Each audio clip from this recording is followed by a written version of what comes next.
Hello, my name is Elliot of TallNerdTV and welcome back to Box to Box Score, where we're going to be looking ahead to the games in Game Week 23 in the EFSA Premier and Championship Leagues. Without further ado, going to jump straight into it as per usual. You may notice the new look. Fan tracks have changed their layout slightly of how teams are presented, so I think it looks a little bit cleaner. Hopefully you guys like it as well. Our first game is between Nikarg and EPL Nostradamus. Now, Nikarg coming into this game on a rotten run of form, at least in the league. He's on an 11-game losing streak, which is hugely unlucky. But he is in the quarterfinals of the EFSA Cup at least. He's set up with a pretty good attack here. I like the look of Mahrez and Eriksson, of course. Pretty decent players, but I think the defence might struggle. Whereas on Nostradamus' team, you've got Benteke, who's returning back to fitness, may get some minutes, perhaps against his former club Liverpool this weekend. Who knows? In our next game here, we have Ben Dinnery against Jason UK. Now, Ben's got arguably the form player in the league in Marcus Rashford. Of course, Manchester United's resurgence is well documented at this point.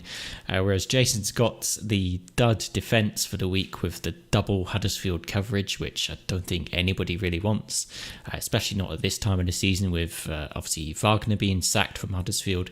And it surely looks like they're down 11 points, bottom of the league. It's hard to see a way out for Huddersfield at this point. But still, a little way to go in the season. Who knows? I could be wrong, but I just feel like if you own any Huddersfield assets, now's the time to get rid, if you do own any, of course. Our next game has TA Mac 10 against Roto Zagdroik. Now, Tate, as of today, signed Samir Nasri to his squad, so he could be playing this weekend for West Ham. They have a pretty favourable fixture, actually, because Bournemouth, who they're playing against, have conceded the third most amount of goals in terms of any defence in the Premier League so far this season. That's obviously not good, but the thing with Bournemouth is, of course, however many they concede, they're also capable of scoring even more. Callum Wilson is potentially going to be back this weekend. I believe he's returned to full fitness, so that'd be worth keeping an eye on if you're considering getting him back into your FPL team. Now, TR Kingston against Fuzzy Warbles is our next game here. Now, we've got the third-ranked defender in Antonio Rudiger playing for Todd in this particular game, but they've obviously got a tricky away game against Arsenal. They score quite often at home. Arsenal, they very rarely get shut out. Whereas Burnley, I'm looking at Chris Wood in particular, Burnley have won the last 3 games in a row. Chris Wood scored in 2 out of those 3 games and played 90 minutes in pretty much all of them. Could be worth maybe keeping an eye on. I know Fuzzy's pretty high on Chris Wood, as he said in the past before in some of our quotes. He might be worth kind of keeping an eye on. Could be a bit of a sleeper option. Our next game is JWL against WRI Gavin. Now, the big news in the EFSA this week was JWL has decided to sell his team, and instead Fantasy Gaffer has taken the reins, otherwise known as the world's oldest man. He's inherited a team that's in 6th place in the EFSA Premier League, pretty well set up actually. I would suggest for this particular week. I would suggest he's in a decent sort of position to outscore Gavin this week, even despite Gavin's decent position in 3rd place in the Premier League, which you can see right here. Obviously, Todd and Fuzzy keeping up the pace at the top. Fuzzy on a 5-game win streak, so doing really well at this point in the season. And it's between those two at the moment in the battle at the top. So we move on to the Championship. The first game here is CJ Radoon against Jay Forker. Now, the combo of the Chelsea-Arsenal defence might not do Jay Forker any favours here. That includes the goalkeeper position. But Robertson can normally be looked upon for some consistent points from Liverpool, of course, who conceded so few goals at this point in the season. It's hard to believe it's the same Liverpool defence from last season, even though obviously they now have Virgil van Dijk, who appears to have made all the difference. Now, it's hard to bet against Raheem Sterling as well, scoring for Huddersfield, so this should be a pretty close and enjoyable game to keep track of this weekend, providing Sterling starts, of course. That's the caveat to all Manchester City assets this season, of course. Now, our next game is Roto Wire Andrew against Neil Thurman. There's some pretty heavy hitters in this game on both sides, actually. I'd say Pogba is one of the key cogs in the United resurgence, which I talked about before.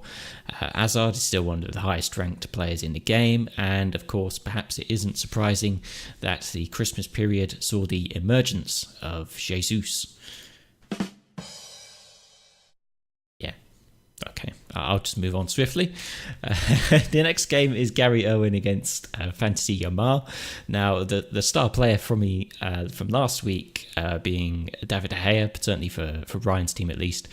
11 saves, that's the most he's made in any game in which he's kept a clean sheet. Manchester United coming away from Wembley with the win against Tottenham. And of course, Spurs now without Harry Kane. They'll look to Dele Alli for a lot of chance conversion and creation as well. He does quite often play in that kind of shadow striker role, so it might not surprise me that he kind of plays furthest forward out of all of the attacking midfield players that Spurs will have to deploy, as it were, going into this week and indeed the weeks ahead without Harry Kane. The next game is between FPL MNOP and Tom Sunderland. Now, we've got Declan Rice playing for Smokey in this game. He got the only goal of the game against Arsenal, of course, last weekend. A really good option in FPL. I know this isn't FPL, of course, but he is still classified as a defender in that game and is £4.4 million. So playing out of position and really cheap could be a really good option going down the stretch, especially considering how cheap he is. Moving on to the next game here, we have DFS Hambazaza against Sports by Gotti.